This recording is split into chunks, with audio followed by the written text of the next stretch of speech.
Welcome students. थोड़ा सा gap बना, ठीक है। इससे पहले जो हम वीडियो डाले थे उसका रीज़न ये है कि हम कुछ सोच रहे हैं जो मालूम होगा आप लोगों को कि कैलकुलस को क्या करें, लाइव क्लास के द्वारा हम दें ऑनलाइन, ठीक है। तो यहाँ पे हम कहाँ थे, पहले इसको याद करें। तो हम लोग थे प्रॉपर्टीज ऑफ एडजॉइंट मैट्रिक्स, जिसमें एक प्रॉपर्टी हम लोग देख लिए थे, ठीक है, कि A adjoint of A is equal to adjoint of A is equal to determinant of A I n, ठीक है, ये देख चुके हैं। चलो प्रॉपर्टी दूसरा, if A is a non-singular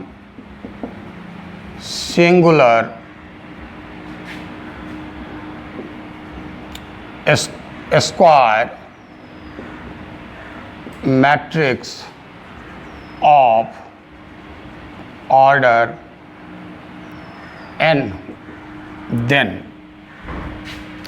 determinant of adjoint of A,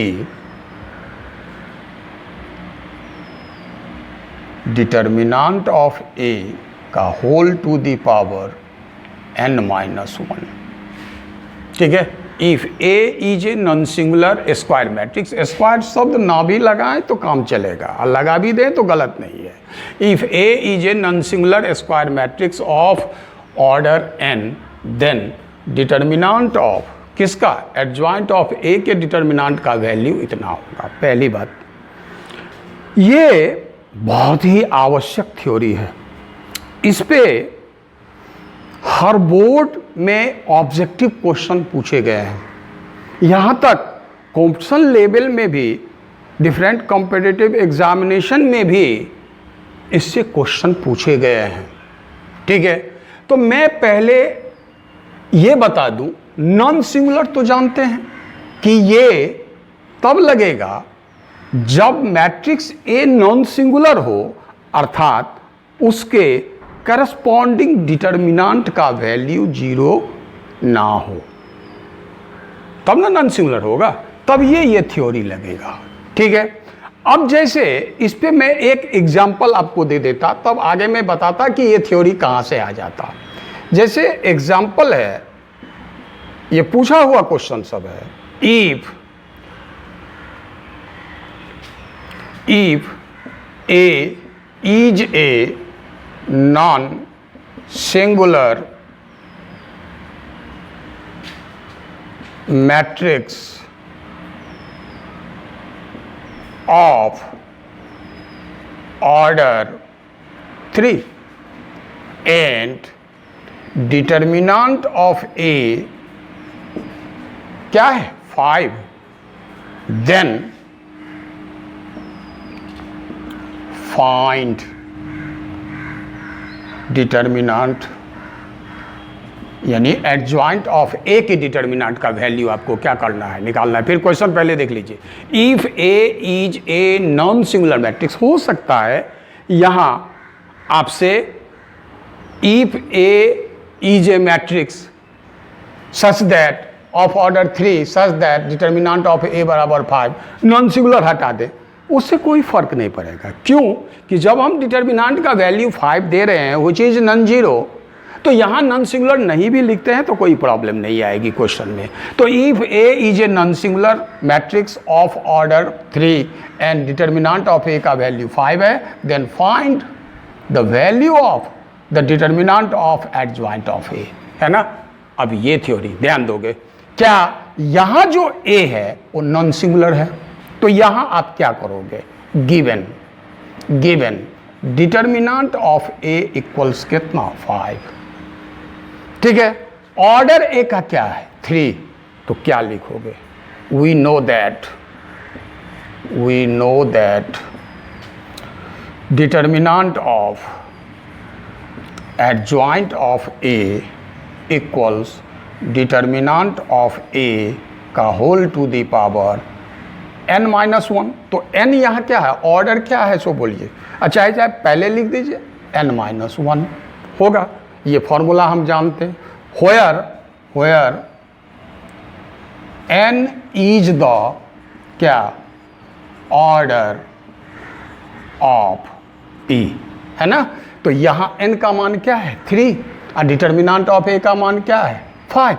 therefore ये एडजॉइंट ऑफ a इक्वल्स क्या हो जाएगा, ये 5 डिटर्मिनेंट ऑफ a का वैल्यू का पावर 3 - 1 दैट इज 5 का स्क्वायर विच इज 25। क्या निकल गया, आंसर निकल गया, ठीक है। हाँ, तो ये इसका ये पूछा हुआ क्वेश्चन है, ध्यान रखेंगे, पूछा हुआ है, ये कॉम्पिटिशन में भी पूछा गया है और बोर्ड वगैरह में भी पूछा गया है। अब सवाल रहा कि ये प्रॉपर्टी कैसे बना।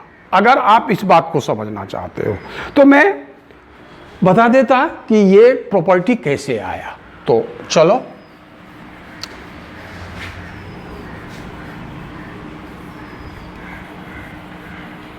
जैसे ये पहला प्रॉपर्टी आपने पढ़ा, ठीक है। दोनों में फर्क क्या है, यहां ए नॉन सिंगुलर हो ये नहीं बोला जाता, ए एनी स्क्वायर मैट्रिक्स हो, लेकिन यहां जो ये फॉर्मूला आया केवल किसके लिए, नॉन सिंगुलर मैट्रिक्स के केस में आया। क्या कोई दिक्कत? तो अब सवाल यहां खड़ा हो जाता, ध्यान दोगे कि आप यहीं से चलोगे क्या, इसको भी मिटा देते हैं।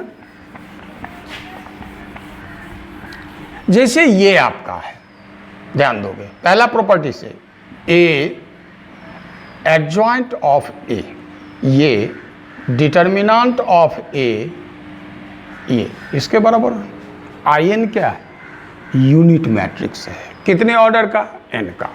ये क्या है, डिटर्मिनेंट ऑफ ए है, ठीक है। और यहां ये दोनों क्या है, मैट्रिसेस है, ठीक है। ए भी स्क्वायर मैट्रिक्स है ऑर्डर एन का, और उसका एडजॉइंट भी ए क्या है, स्क्वायर मैट्रिक्स है, कितने ऑर्डर का, एन का, ठीक है। तो जब ये बराबर है, ध्यान देंगे ये बराबर है, अगर दो मैट्रिसेस स्क्वायर मैट्रिसेस इक्वल्स हैं तो निश्चित रूप से उसके करस्पॉन्डिंग डिटर्मिनेंट का वैल्यू जो होगा वो क्या होगा, बराबर होगा। बात समझ रहे हैं?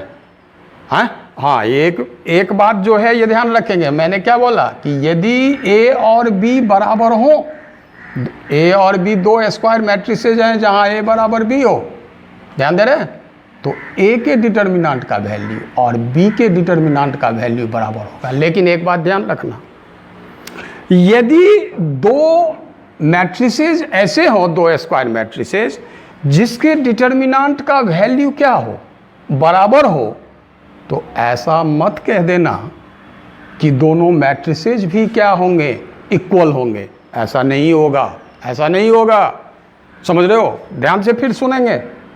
If A and B are two square matrices such that A equals B, then determinant of A equals determinant of B. लेकिन यदि डिटर्मिनेंट ऑफ A बराबर डिटर्मिनेंट ऑफ B है तो आप ऐसा नहीं कह सकते, आप ऐसा नहीं कह सकते कि A और B बराबर होगा। जैसे ध्यान दोगे, जैसे मैं एक एग्जांपल लेके बता देता आपको। मान लो कि A यहाँ 4 है, ठीक है, 2 है, 1 है और यहाँ 3 है। अब आप ध्यान दोगे, ये एक मैट्रिक्स ले लिए, इसके डिटर्मिनेंट का वैल्यू क्या होगा, 4, 1, 2, 3 होगा। क्या वैल्यू आएगा, 12 - 2 विच इज कितना, 10। ओके, अब चलो B मैंने अनदर स्क्वायर मैट्रिक्स लिया, ध्यान दोगे, तो यहां मैंने क्या किया, 2, 0, 3, 5, ठीक है।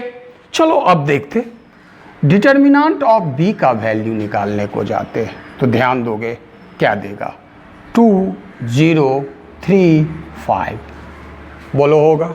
अब चलो इसका वैल्यू निकालते हैं, कितना होगा, 5 2 जा 10 - 0 10। अब देखो डिटर्मिनेंट ऑफ ए और डिटर्मिनेंट ऑफ बी बराबर हुआ कि नहीं। तो क्या ए और बी बराबर हो गए? जरा ध्यान से सुनो, ध्यान से सुनो, बड़ी दिक्कत हो जाती, हर जगह क्वेश्चन आ जाता। मैंने यहां क्या कहा कि यदि ए बराबर बी हो, जहां ए और बी क्या है? स्क्वायर मैट्रिसेज हैं, तो दोनों के करस्पॉन्डिंग डिटर्मिनेंट का वैल्यू क्या होगा? बराबर होगा। और दूसरी ओर मैंने क्या कहा कि अगर दो स्क्वायर मैट्रिसेज ए और बी हैं, उनके डिटर्मिनेंट का वैल्यू क्या है? बराबर है, तो मैं ऐसा नहीं कह सकता कि दोनों मैट्रिसेज क्या होंगे? सेम ही होंगे, इक्वल होंगे, दोनों मैट्रिसेज इक्वल होंगे, ऐसा मैं नहीं कह सकता। हो भी सकते और नहीं भी हो सकते। कुछ समझ में आया कि नहीं? तो चलो, यहीं पे जहां ध्यान दोगे वहां क्वेश्चन बन जाता है। तो मैंने कहा कि जब ये क्या है, ये भी एक मैट्रिक्स और ये बराबर है, तो मैं लिख सकता कि determinant of A adjoint of A equals determinant of ये। बोलो, मैं लिख सकता। अब यहां पे जब मैं लेफ्ट साइड पे ध्यान देता तो ये क्या है? तो लेफ्ट साइड में ये भी एक मैट्रिक्स है और ये भी एक मैट्रिक्स है। कौन?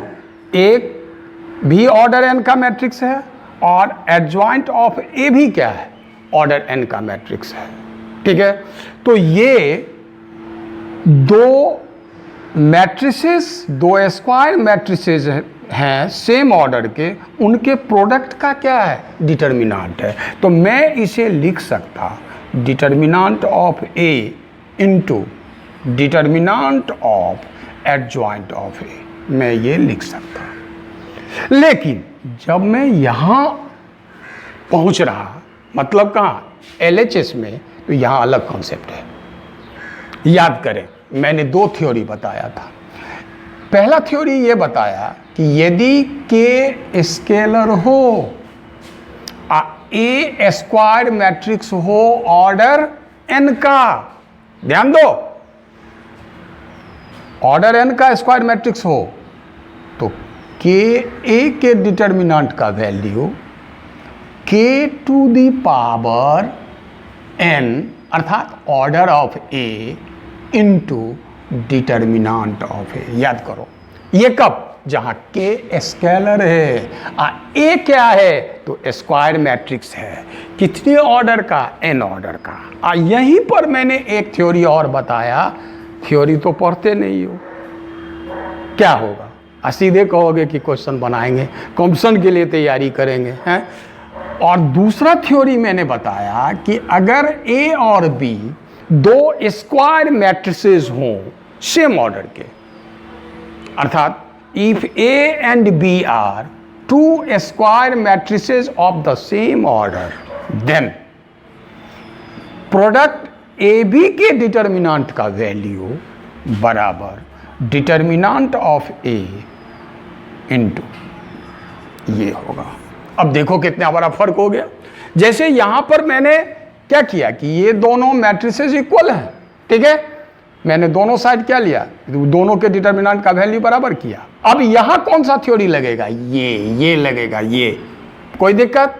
लेकिन यहां ये स्केलर है, ये के हो गया, तो ये डिटर्मिनेंट ऑफ ए का पावर क्या होगा? ऑर्डर किसका? ये आई एन यूनिट मैट्रिक्स है, ऑर्डर एन, और डिटर्मिनेंट ऑफ आई एन। अब फिर तीसरा थ्योरी आ गया, ध्यान दोगे।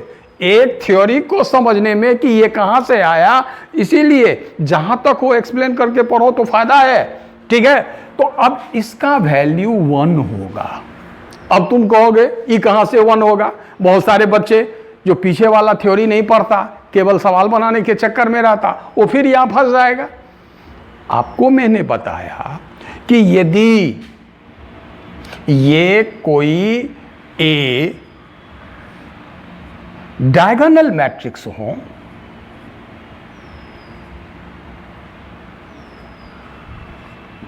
डायगोनल मैट्रिक्स हो, तो इसका जो करस्पॉन्डिंग डिटर्मिनेंट होगा, इसका वैल्यू डायगोनल एलिमेंट्स के प्रोडक्ट के बराबर होंगे। बोलो बताए कि नहीं? ठीक है। अब एक बात बताओ, जब आप यूनिट मैट्रिक्स कोई लोगे, कोई भी यूनिट मैट्रिक्स लोगे, तो बोलो वो डायगोनल है कि नहीं? कैसा डायगोनल है? जिसमें सभी डायगोनल एलिमेंट्स किसके बराबर होते? 1 के बराबर होते। तो अगर किसी भी ऑर्डर का यूनिट मैट्रिक्स होगा तो उसका जो क्या लेंगे हम, करस्पॉन्डिंग डिटर्मिनेंट, तो डेफिनेटली उसका वैल्यू 1 ही होगा, क्योंकि ये ऑर्डर n का है। सारे डायगोनल, सभी के सभी डायगोनल एलिमेंट्स क्या होंगे? 1 के बराबर होंगे, और डिटर्मिनेंट का वैल्यू उस सभी डायगोनल एलिमेंट्स के प्रोडक्ट के बराबर होंगे, तो बोलो 1 होगा। तो बोलो अब ये क्या आ जाएंगे, बताओ। ये डिटर्मिनेंट ऑफ ए और एडजॉइंट ऑफ ए के डिटर्मिनेंट बराबर इतना, और इसका वैल्यू क्या होगा? 1 हो जाएगा। ध्यान दे रहे हो? अर्थात डिटर्मिनेंट ऑफ आई एन का वैल्यू 1। अब देखो, अब इससे भाग करोगे, हाँ, डिवाइडिंग बोथ साइड बाय कितना? डिटर्मिनेंट ऑफ ए। लेकिन ये कब? जब ये नॉन जीरो हो। इसका मतलब ये adjoint of A, determinant of A का पावर n बटा डिटर्मिनेंट ऑफ ए कब? व्हेन डिटर्मिनेंट ऑफ ए क्या हो? Non zero. ठीक है। अब ये ध्यान दोगे, डिटर्मिनेंट ऑफ ए का पावर n है, यहाँ डिटर्मिनेंट ऑफ ए का पावर 1 है, जो लिखा नहीं जाता। तो ये क्या हो जाएंगे, बता सकते? ये क्या हो जाएंगे? तो एडजॉइंट ऑफ ए के डिटर्मिनेंट का वैल्यू हो जाएगा डिटर्मिनेंट ऑफ ए का होल पावर n-1। समझ में आया वो जो मैंने प्रॉपर्टी लिखा, जिस पे मैंने सवाल बनाया? अब देखो, एक अगर समझने गए तो कितनी सारी समस्याएं खड़ी हुई, और कौन कौन थ्योरी आया। अब ये थ्योरी का महत्व समझो। ठीक है, चलो आगे चलते हैं। अब हम लोग चलते प्रॉपर्टी नंबर 3 में। ये क्या है? If A is a non-singular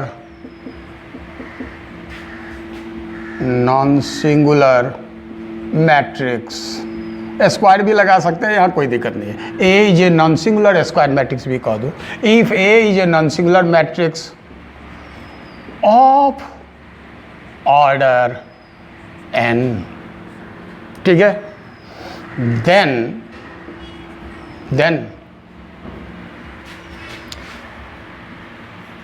adjoint किसका? तो एडजॉइंट ऑफ ए का इक्वल्स डिटर्मिनेंट ऑफ ए का होल पावर n-2 और ए मैट्रिक्स ए। ये स्केलर हो गया, फिर याद रखोगे ये स्केलर हो गया। अब ध्यान दोगे, लेकिन ये फॉर्मूला कब लगेगा? जब ए क्या हो? नॉन सिंगुलर मैट्रिक्स हो, ऑफ ऑर्डर n का। देन क्या लिखा? Adjoint of A equals determinant of A का पावर n-2, अर्थात ऑर्डर ऑफ जो स्क्वायर मैट्रिक्स है ए, देख रहे हो, n-2, और फिर किससे? स्केलर से गुना हुआ, किसको? स्क्वायर मैट्रिक्स, किसको? ए को। ठीक है, ये स्केलर हो गया। ठीक है। अब एक बात बताओ हमको, इसकी क्या जरूरत? इसकी क्या जरूरत? इसकी जरूरत होगी यदि आपसे मैं दे दूं, ध्यान दोगे, आपसे मैं दे दूं कि ये ए, ध्यान दोगे जरा, ए 3 1 -2 4 0 1 0 3 5, ये मैंने स्क्वायर मैट्रिक्स दे दिया। और यहाँ मैं आपसे कह दूं कि आप ध्यान से सुनोगे, ये निकालो। इसका क्या मतलब? पहली बात, ए एक स्क्वायर मैट्रिक्स है, ऑर्डर 3 का, उसका पहले एडजॉइंट निकालोगे। अब एडजॉइंट निकालने के लिए क्या करना पड़ता है ये बताओ। ऑर्डर 3 का है, प्रत्येक एलिमेंट्स जो यहाँ डिटर्मिनेंट ऑफ ए लोगे, इसमें प्रत्येक एलिमेंट्स का संगत क्या निकालोगे, कोफैक्टर, और उससे एक कोफैक्टर मैट्रिक्स बनाते और उसका क्या लेते, ट्रांसपोज लेते। क्या अब पुनः ये जो एडजॉइंट ऑफ ए होगा वो तो फिर एक स्क्वायर मैट्रिक्स ही होगा, आगे नहीं होता है। देखिए वो बदल जाता है क्या कि पुनः वो मैट्रिक्स है, तो पुनः उसका एडजॉइंट निकालना है। इसका मतलब एडजॉइंट ऑफ ए, जिस तरह मैंने ए के लिए कोफैक्टर मैट्रिक्स बनाया और उसका ट्रांसपोज लिया, ठीक उसी प्रकार एडजॉइंट ऑफ ए के लिए भी हमें कोफैक्टर मैट्रिक्स निकालना पड़ेगा। तो बोलो प्रक्रिया क्या होगी, काफी लंबी होगी, लेकिन ये क्या करता, ये थ्योरी क्या करता बताओ। ये थ्योरी क्या करता कि adjoint of A equals determinant of A का पावर n-2 और यहाँ क्या मैट्रिक्स ए, ध्यान दे रहे हो। अर्थात अगर ए के एडजॉइंट का एडजॉइंट निकालना हो तो ए के डिटर्मिनेंट जो होंगे उसका पावर ऑर्डर ऑफ a-2 कर लेंगे।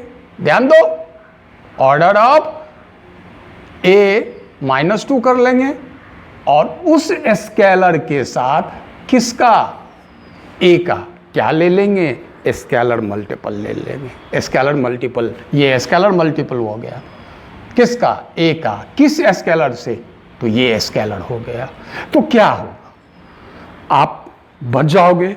अब इसमें जैसे ध्यान दोगे, ये जो आपने किया तो देखो ये आप, इसका प्रूफ है, ऐसी बात नहीं है कि इसका प्रूफ नहीं है, इसका प्रूफ है। लेकिन पहले हम एक क्वेश्चन से चलते, उसके बाद थ्योरेटिकल प्रूफ भी है, लेकिन थ्योरेटिकली आपको प्रूफ नहीं करना है, बात समझ गए। आप एग्जाम्पल से भी जा सकते। अब ध्यान दोगे, जैसे मैंने लिखा कि if example, if a equals 3 2 0 0 3 4 -1 0 1, तो मैं कह दूं then find adjoint of a। लो भैया हो गया। अब आप सोचो कि इस क्वेश्चन को जो बनाने जाओगे सीधे मेथड से, जैसे आप एडजॉइंट निकाले हो, तो क्या होगा बताओ। पहले तो ए के लिए आपको क्या करना पड़ेगा, कोफैक्टर मैट्रिक्स लेना होगा, उसका ट्रांसपोज लोगे तो ए का एडजॉइंट मिलेगा। अब पुनः एडजॉइंट ऑफ ए के लिए भी आपको कोफैक्टर मैट्रिक्स निकालना पड़ेगा। लेकिन अगर ये थ्योरी हमें याद है, ये थ्योरी हमें याद है, तो मैं इजीली इसको क्या कर सकता, बना सकता। कैसे, तो यहाँ क्या करें सो बोलो। सॉल्यूशन में जाएंगे, गिवन ए कितना 3 2 0 0 3 4 -1 0 1 है ना बाबू। आप पहले देयरफॉर डिटर्मिनेंट ऑफ ए निकालो, क्योंकि ये जो थ्योरी निकालोगे तो देख रहे हो इसका वैल्यू आना जरूरी है। अब ये जो आप निकालोगे तो कितना होगा, 3 2 0 0 3 4 -1 0 1, बोलो सही है। इसका वैल्यू तो निकाल सकते, चलो एक्सपेंड कर लेते। तो चलो फर्स्ट कॉलम के अलॉन्ग ही एक्सपेंड कर दें, हाँ ठीक है। 3 आया तो 3 के साथ में ये और ये जाएंगे 3 4 0 1, सही है। फिर -2 आएगा, ये और ये जाएंगे 0 -1 4 1 होगा। अब फिर ये 0 वाला क्या ले, कोई ज़रूरी है। अब ये कितना वैल्यू देगा सो बताओ। तो इसका वैल्यू आ गया कितना, 3 × 3 - 0 बोलो होगा। अब फिर -2 और यहाँ क्या आ जाएगा सो बोलो 0 + 4 नहीं होगा। हाँ, यानी 0 1 को गुना करोगे 0 और ये -4 तो माइनस माइनस +4, तो ये कितना हो गया 9 -8 विच इज इक्वल टू 1। मैं समझे, डिटर्मिनेंट का वैल्यू निकाल लिया। अब यहाँ a का ऑर्डर क्या है 3, यानी n का मान क्या है 2, और ये क्या है, ये नॉन जीरो है। तो मैं देख रहे हो ये थ्योरी कब लगेगा, जब a क्या है, a is a non singular matrix of order n, तब ये थ्योरी लगेगा। तो नॉन सिंगुलर है तो क्लियरली ध्यान दोगे, क्लियरली क्या होगा, adjoint of A equals determinant of A का पावर 3 - 2। Why we write 3 - 2? क्यों लिखा मैंने, तो चूंकि यहां जो प्रॉब्लम बना रहे हैं order of A is 3, A square matrix है ऑर्डर 3 का, तो 3 - 2 और ये ए डालेंगे। अब यहां ध्यान दोगे डिटरमिनेंट ऑफ ए का वैल्यू तो 1 निकल गया है, तो ये कितना हो जाएगा सो बोलो 1 का पावर 3 - 2 है, नहीं होगा। अब फिर ए का मैट्रिक्स ए का वैल्यू क्या होगा सो बोलो 3 2 0 0 3 4 -1 0 1, तो ये तो 1 ही ना होगा, तो ये रह गए 3 2 0 0 3 4 -1 0 1, यही आपका निकल गया एडजॉइंट ऑफ ए। अब बताइए ये कितनी सुविधा से निकल गई, क्या कोई दिक्कत है? सीधे हम लोग क्या निकाल लिए, एडजॉइंट ऑफ ए निकाल लिए। अब अगर इसको मैं किससे जाऊं सो बताओ, जनरल मेथड से जाऊं तो क्या होगा पहले बताओ, काफ़ी लंबा होगा आके नहीं होगा।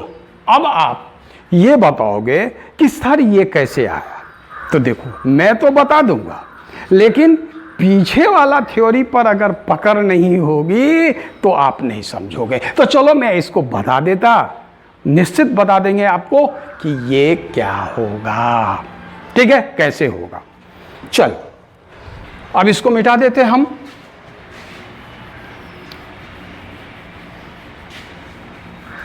से पहले एक बात और समझ लें, उसके बाद इसको हम एक्सप्लेन करके बताएंगे, ध्यान दोगे। ये P4 बहुत इंपॉर्टेंट है, कॉम्पसन लेवल में इसे क्वेश्चन आ चुका है। क्या, if A is a non singular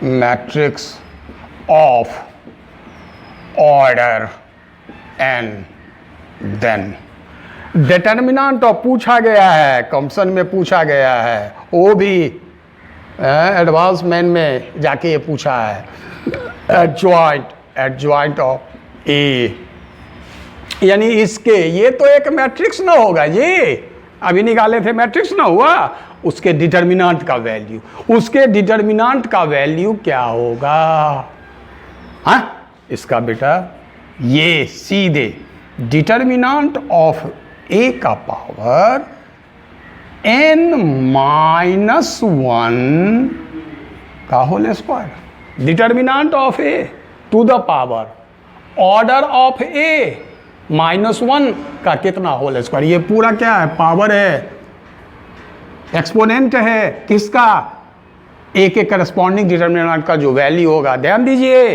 ये। अब पहली बात देखो ये कैसे आ गया, तो ये तो इजीली आ जाएगा, कैसे, तो ध्यान दोगे, ये थ्योरी आपने पढ़ा, ध्यान दोगे, ये थ्योरी आपने पढ़ा, क्या, adjoint of A equals determinant of A का पावर n-2 ए। अब ध्यान दोगे, फिर वही बात, ये दोनों मैट्रिसेस इक्वल हैं, करस्पॉन्डिंग डिटर्मिनेंट भी बराबर होंगे, तो ये क्या लिखोगे बताओ, ये क्या इंप्लाइज करेगा कि डिटर्मिनेंट ऑफ एडजॉइंट ऑफ ए, एकदम इत्मीनान से देखो, कुछ नहीं है, ऑब्जेक्टिव में पसीना उतार देगा, कॉम्पिटिशन लेवल की किताब देखना है, उसमें क्वेश्चन पूछा गया है कि नहीं, तो ये है ना, बराबर क्या होगा, डिटर्मिनेंट ध्यान दोगे, ये ए इसका डिटर्मिनेंट देख रहे हो, तो यहां इस साइड में फिर फर्क आ गया, फिर थ्योरी में जाओ, यहां क्या है, यहां तो एक क्या है, मैट्रिक्स है, एडजॉइंट ऑफ ए का जो डिटर्मिनेंट होगा बराबर क्या होगा, फिर देखो यहां थ्योरी आ गया, ये स्केलर होगा, तो स्केलर मल्टीप्लिकेशन हो गया, किसका, ए का, देख रहे हो यहां, तो ये स्केलर जो है ए का ऑर्डर क्या है, n, तो ये थ्योरी यहां लगेगा, प्रोडक्ट वाला नहीं, यहां कौन, के ए बराबर k to the power n determinant of A, जहां k क्या है, स्केलर है, और a क्या है, स्क्वायर मैट्रिक्स है, कितने ऑर्डर का, ऑर्डर n का, तो यहां थ्योरी अब लगेगा, तो ये क्या इंप्लाइज करेंगे, एडजॉइंट ऑफ ए, देख रहे हो कि डिटर्मिनेंट का वैल्यू, ये स्केलर है, ये k है, k, तो ये बाहर आएंगे, तो ये जो बाहर आएंगे, तो ये n-2 तो पावर है, ये है इसका, है ना, अब फिर इसका पावर ध्यान दोगे, फिर इसका पावर क्या होगा, n होगा, काहे n होगा, तो चूंकि ये a जो स्क्वायर मैट्रिक्स है उसका ऑर्डर क्या है, n है, ये तो k है, k पूरा स्केलर है, k to the power n, अब फिर क्या होगा, तो डिटर्मिनेंट ऑफ ए, बोलो होगा, देखो ये थ्योरी लग रहा है, जहां k क्या है, स्केलर है, a क्या है, स्क्वायर मैट्रिक्स है, बात समझ रहे हो कि नहीं, हाँ, तो अब देखो ये a का होल पावर m का पावर अगर n, तो a to the power mn लिख सकते कि नहीं, तो यहां आप क्या लिखोगे बताओ, यहां आप क्या लिखोगे, तो यहां आ जाएगा डिटर्मिनेंट ऑफ a का whole power n into n-2, और फिर डिटर्मिनेंट ऑफ a होगा, तो देखो बेस में दोनों में जगह डिटर्मिनेंट ऑफ a है, यहाँ पावर n इंटू n-2 है, यहाँ होल पावर 1 जो नहीं लिखा जाता है, ट्रांसपोज नहीं समझ लेना जी, है वो नहीं लिखते पावर हम, तो अब बेस सेम है, तो बताओ यहाँ क्या लिखोगे, मैं यहाँ लिख देता, यहाँ मैं बराबर क्या लिख देता, इसका मतलब ये क्या इंप्लाइज करेंगे, सो बोलो, determinant of adjoint of A equals, देखो तो ये इतना बराबर क्या होगा, डिटर्मिनेंट ऑफ ए का पावर n इंटू n-2, ये +1 होगा, बेस सेम है, पावर का सम, बोलो होगा कि नहीं होगा, होगा, अब ये कितना दे देगा, सो बताओ, एडजॉइंट ऑफ ए के डिटर्मिनेंट का वैल्यू क्या होगा, determinant of A n² -2n + 1, ये पूरा एक्सपोनेंट हो गया, पावर हो गया, किसका, डिटर्मिनेंट ऑफ ए का, बोलो ये क्या लिखे जाएंगे, ये क्या लिखे जाएंगे, तो क्या मैं लिख सकता, बोल, अब मैं क्या लिख सकता, अब मैं इसको मिटा दूं, यहाँ मैं लिख सकता, ध्यान दोगे तो मैं लिख सकता कि देयरफॉर ये एडजॉइंट ऑफ ए के डिटर्मिनेंट का वैल्यू बराबर डिटर्मिनेंट ऑफ ए का होल पावर n-1 का होल स्क्वायर, वही ना मैंने लिखा था P4 में, लेकिन ये कब, जब ए नॉन सिंगुलर हो अर्थात करस्पॉन्डिंग डिटरमिनेंट। ये बहुत इंपॉर्टेंट चीज है, इस पे जरूर ध्यान देना। अभी जो मैंने तीनों थ्योरी बताया, तीनों में नॉन सिंगुलर का कंडीशन है, याद रखना, ठीक है। तो चलो, और इससे क्वेश्चन पूछा गया है कॉम्पिटिशन में, जहां कहते हो कि मेन एडवांस पे क्वेश्चन है इस थ्योरी से, ठीक है। तो चलो मैं अब एक क्वेश्चन भी देता तुमको।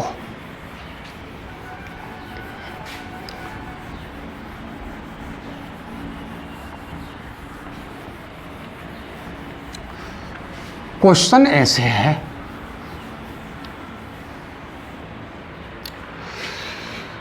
Example, if A is a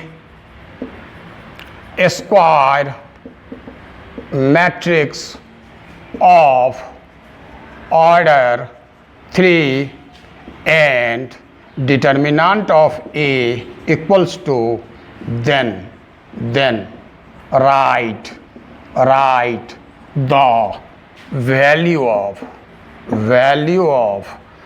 write the value of किसका, एडजॉइंट ऑफ ए, इसका वैल्यू, यानी एडजॉइंट ऑफ ए के डिटर्मिनेंट का वैल्यू, ठीक है। एडजॉइंट ऑफ ए एक मैट्रिक्स होगा, उसके करस्पॉन्डिंग डिटर्मिनेंट का वैल्यू। बोलो ये थ्योरी लगेगा कि नहीं, कि नहीं लगेगा। चलो सॉल्यूशन में जाओगे, क्या करोगे बताओ।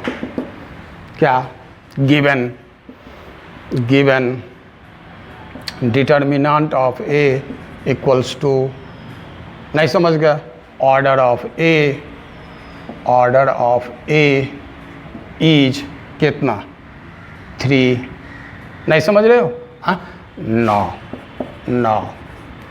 वी नो दैट, क्या नो दैट, सो बताओ कि एडजॉइंट ऑफ ए के डिटर्मिनेंट का वैल्यू होगा डिटर्मिनेंट ऑफ ए के वैल्यू का पावर n-1 का होल स्क्वायर। कब, व्हेन प्रोवाइडेड, जो भी लिखोगे ये नॉन जीरो हो, ये जानते हो। अब एक बात बताओ, इस क्वेश्चन में डिटर्मिनेंट ऑफ ए का वैल्यू क्या है, 2, यहाँ 2 आएगा। चलो पावर में क्या आएगा, n, 3, तो 3 - 1 बोलो आएगा, हाँ। तो हियर क्या लिखेंगे सो बताओ। तो ना सीधे एडजॉइंट ऑफ ए इक्वल्स, इसका वैल्यू डाल कितना है, 2, पावर में आ जा 3 - 1 का होल स्क्वायर। देख रहे हो, बोल अब ये क्या होगा, 2, देख रहे हो, 2 स्क्वायर दैट इज 4, अब ये कितना, 60। यही आपका आंसर होगा। इस सब तरह का जब कॉम्पिटिशन में क्वेश्चन आएगा तो अब आप बताइए क्या सब आप करेंगे। ध्यान दीजिए, आज बहुत मुख्य चीज़ हम एक बार फिर बोलेंगे, आज का क्लास बहुत इंपॉर्टेंट है। बहुत सारा क्वेश्चन कॉम्पिटिशन में जाके देखना, किताब खोल के देखना, और डिफरेंट बोर्ड के में भी पूछा जाता। चलो मैंने आज जो बताया मैं उसको फिर एक बार बोल देता, जरा ठीक से सुन लो।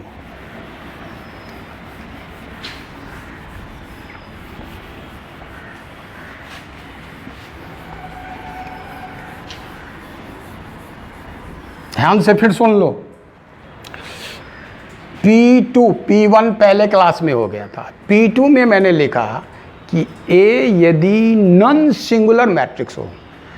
नॉन सिंगुलर कब बोलोगे, जबकि उसके डिटर्मिनेंट का वैल्यू क्या नहीं हो, 0 नहीं हो, ठीक है। तो मैंने बताया कि एडजॉइंट ऑफ A के डिटर्मिनेंट का जो वैल्यू होगा वो डिटर्मिनेंट ऑफ A का पावर n-1, जहां A कितने ऑर्डर का मैट्रिक्स है, ऑर्डर n का। लेकिन ये थ्योरी लगेगा कब, जब ये नॉन जीरो, याद इसको रखना है, तब लगेगा। फिर दूसरी बात मैंने बताया कि एडजॉइंट ऑफ A, ये भी एक मैट्रिक्स होगा, ये एक मैट्रिक्स होगा। क्योंकि पहले आप ए का एडजॉइंट निकालोगे, अब फिर एडजॉइंट ऑफ ए का एडजॉइंट निकालोगे। तो इसके लिए मैंने आपको थ्योरी बता दिया, डिटर्मिनेंट ऑफ ए का power n-2। What is n? n means order of A, square matrix है ना। और ए, ये भी थ्योरी कब लगेगा? जब ये नॉन जीरो, ठीक है। और तीसरा मैंने बताया कि ये एडजॉइंट और एडजॉइंट ऑफ ए के डिटर्मिनेंट का वैल्यू क्या होगा। तो डिटर्मिनेंट ऑफ ए का जो वैल्यू होगा वो बेस में डाले, अब पावर होगा ये इसका, देख रहे हो, डिटर्मिनेंट ऑफ ए का एक्सपोनेंट पावर क्या है? इसका होल स्क्वायर। ये भी कब लगेगा? जब ये हो। बात समझ में आया? बहुत ही इंपॉर्टेंट है ये P2, ये P3, ये P4। यार याद रखना, याद रखना, याद रखना, ठीक है। अब आगे मैं चलता,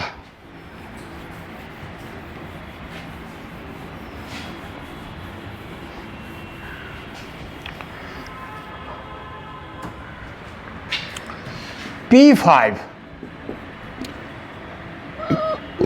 adjoint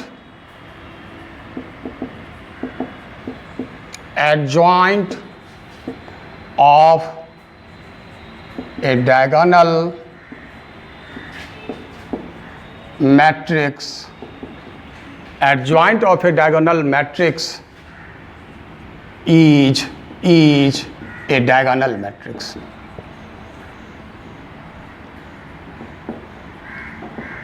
इसका क्या मतलब हुआ सो बताओ कि adjoint of a diagonal matrix is a क्या? Diagonal matrix. और यहां नोट में समझ लो, यदि इफ, ध्यान दोगे ये बहुत ज़रूरी चीज़ है, ये तो सिंपल है कि कोई भी अगर ऑब्जेक्टिव क्वेश्चन में सीधे फिल अप द ब्लैंक दे के पूछ देगा कि अगर adjoint of a diagonal matrix निकालेंगे तो क्या होगा। तो adjoint of a diagonal matrix is A diagonal matrix, is also a diagonal matrix, ये भी कह सकते हैं। इफ ए, जैसे यहाँ ये चीज ध्यान रखना जो अभी बता रहे हैं हम, जैसे ये देखो A 0 0 0 B 0 0 0 C, देख क्या है? डायगोनल मैट्रिक्स है। कितने ऑर्डर का? ऑर्डर 3 का। अरे यार ऑर्डर n का भी हो सकता। तो एक बात आप समझ लो, A बराबर इतना है, तो देन एडजॉइंट ऑफ ए के लिए आप ये फॉर्मूला याद रख। क्या? देख, एडजॉइंट ऑफ ए भी डायगोनल होगा, तो इसका मतलब सभी नॉन डायगोनल एलिमेंट्स तो 0 होंगे। केवल सोचना किसके लिए है? डायगोनल एलिमेंट्स के लिए। कैसे सोचोगे? बहुत ही आसान है। देखो, जब यहां वाला एलिमेंट सोचोगे तो इसको छोड़ दे, बाकी का प्रोडक्ट ले ले यार, बी सी, यहां 0 यहां 0, काम हो गया। चल फिर यहां 0 डालोगे, फिर यहां वाला एलिमेंट इसको छोड़ दे, बाकी 2 का प्रोडक्ट। मजा आया? ठीक है, चल फिर यहां क्या होगा? 0 0। अब यहां का एलिमेंट ले रहे हो तो इसको छोड़ दे, ये भी यही होगा। फिर इनवर्स में भी फॉर्मूला बनेगा इससे। एनसीईआरटी में क्वेश्चन है जी, ऐसा मत समझना कि क्या सब पढ़ा रहे हैं, ठीक है। और अगर आप देखना चाहते तो आप खुद भी जज कर सकते हैं। देखो देखो, डिटर्मिनेंट ऑफ ए ले लोगे, लेकिन याद रखना बहुत काम की चीज़ है। A 0 0 0 B 0 0 0 C, देख रहे हो? हाँ, तो देखो इसमें जो कोफैक्टर निकालोगे, ए का कोफैक्टर निकालोगे, तो ये जाएगा, ये जाएगा, BC -0। बोलो, हाँ, इसका मतलब A11, ये A11 कोफैक्टर जो लोगे तो क्या आएगा? BC आएगा। अब उसके बाद A12 मतलब किसका? ये पहले रो और दूसरे कॉलम का कोफैक्टर निकालोगे, तो देखो ये गया, ये भी जीरो, ये भी जीरो, इसका मान भी जीरो। और A13 लोगे अर्थात इसका कोफैक्टर ले रहे हो पहले रो और तीसरे कॉलम के लिए, तो देखो ये गया जीरो, ये -0, तो ये भी जीरो। समझ रहे हो? फिर आ जा A21 लोगे, तो A21 लोगे तो इसका कोफैक्टर निकाल रहे हैं, इसका ये देख रहे हो, ये जीरो का है ना, तो ये गया है, तो क्या सब आएगा 0 0 0 C, 0 -0, बोलो ये भी जीरो। अब फिर A22 लेगा, मतलब इसका कोफैक्टर निकाल ले, तो इसका कोफैक्टर जो निकालोगे साइन तो प्लस होगा, होगा क्या सो बताओ, ये और ये गए, तो क्या सब आ गए A0 0 C। अब तुम ही बोल यार क्या होगा, AC -0 यानी AC होगा। अरे यार इसी तरह निकाल के देखना, बड़ा आसान है रे, समझ गया ना, कोई इस समय कुछ नहीं है, लेकिन ऑब्जेक्टिव में जब दे देगा ना सडन तो दिक्कत हो जाएगी, अर्थात इसको ध्यान में रखना। इतना क्या कोई दिक्कत, ये बात समझ सकते हैं कि नहीं, ये ध्यान में रखना, क्या कोई दिक्कत? ठीक है। उसके बाद P6 में है कि if A and B are non-singular matrices, अब यहां बीच में कहीं स्क्वायर लगाया होगा किताब में, तो कोई दिक्कत नहीं, लगा लेना।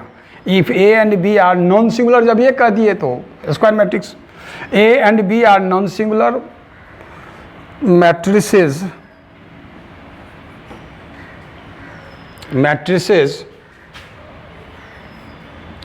सेम ऑर्डर, इसको ध्यान रखना यार, सेम ऑर्डर, ठीक है ना। देन ध्यान दोगे एडजॉइंट, ये क्या हो गया, ए और बी का जो प्रोडक्ट मैट्रिक्स, ये ए बी प्रोडक्ट मैट्रिक्स है, देख रहे हो, ए बी का एडजॉइंट बराबर एडजॉइंट ऑफ बी, ए पहले एडजॉइंट ऑफ बी और एडजॉइंट ऑफ ए, ये आ जाएगा। ये सब कब काम करता है, अब जैसे मान लो तुम कहोगे सर ए और बी मैट्रिक्स अगर दिया हुआ है, ए बी का एडजॉइंट निकालना है, तो प्रोडक्ट निकाल लेंगे। ध्यान से सुनो, इस थ्योरी को क्यों याद रखना जरूरी है, ये बात समझो पहले। मान लो 12वीं लेवल में तो इस सब तरह के 12th लेवल स्टैंडर्ड में तो हो सकता है कब पूछ दे, ठीक है, लेकिन कॉम्पिटिशन लेवल में इस सब तरह की बात आती है। जैसे मान लो तुम कहोगे सर ए और बी मैट्रिक्स दिया हुआ है ना, सेम ऑर्डर का है ना, दोनों का प्रोडक्ट ले लेंगे, ए भी निकल गया, नहीं समझ गए, हाँ। और तब जो है उसका हम ट्रांसपोज निकाल सकते हैं, सॉरी ट्रांसपोज का, तब उसका हम क्या एडजॉइंट निकाल लेंगे, पहले ए बी प्रोडक्ट निकाल लेंगे तब उसका एडजॉइंट निकालेंगे। कैसे, तो कोफैक्टर मैट्रिक्स लेकर के निकाल लेंगे। लेकिन एक बात बताओ, यदि मैं तुमसे क्वेश्चन इस तरह दे दूं, ध्यान दोगे, मैं क्वेश्चन दे दूं कि इफ ए 3 2 1 2 और बी यहां दे दूं एंड एडजॉइंट ऑफ बी ये दे दूं 7 3 5 4 ये दे दूं। अब मैं कह दूं find adjoint of A B, अब तो तुम लचकोगे, क्यों, यहां बी का एडजॉइंट दे दिए हम, ए दे दिए और निकालना है एडजॉइंट ऑफ ए बी, तो ये थ्योरी आपकी मदद करेगी। क्यों कि आप क्या जानते, एडजॉइंट ऑफ ए बी बराबर adjoint of B adjoint of A, आसान हो गया। एडजॉइंट ऑफ बी तो आपको मालूम ही है, केवल आपको क्या निकाल लेना है, एडजॉइंट ऑफ ए, और दोनों का प्रोडक्ट ले लेना है। तो बोलो काम होगा कि नहीं। इस परिस्थिति में आप क्या करोगे, हाँ, यहां अगर ये सीधे बी दिया हुआ है तो कोई बात नहीं है। हम पहले क्या करेंगे, ए बी का प्रोडक्ट ले लेंगे, वो एक स्क्वायर मैट्रिक्स होगा ऑर्डर 2 का, और तब जाके हम आगे काम करेंगे। कर सकते हैं, ऐसा सोच सकते हैं, नई बात समझे। तो ये थ्योरी आप ध्यान में रखेंगे, इतनी बात ध्यान में रखिएगा और पढ़िएगा। फिर हम लोग अब इन्वर्स स्टार्ट लेंगे। एक दो और प्रॉपर्टी इसका है, तो इन्वर्स के साथ ही हम बता देंगे। ठीक है, मुख्य रूप से इतनी बात ध्यान में रखेंगे। ठीक है।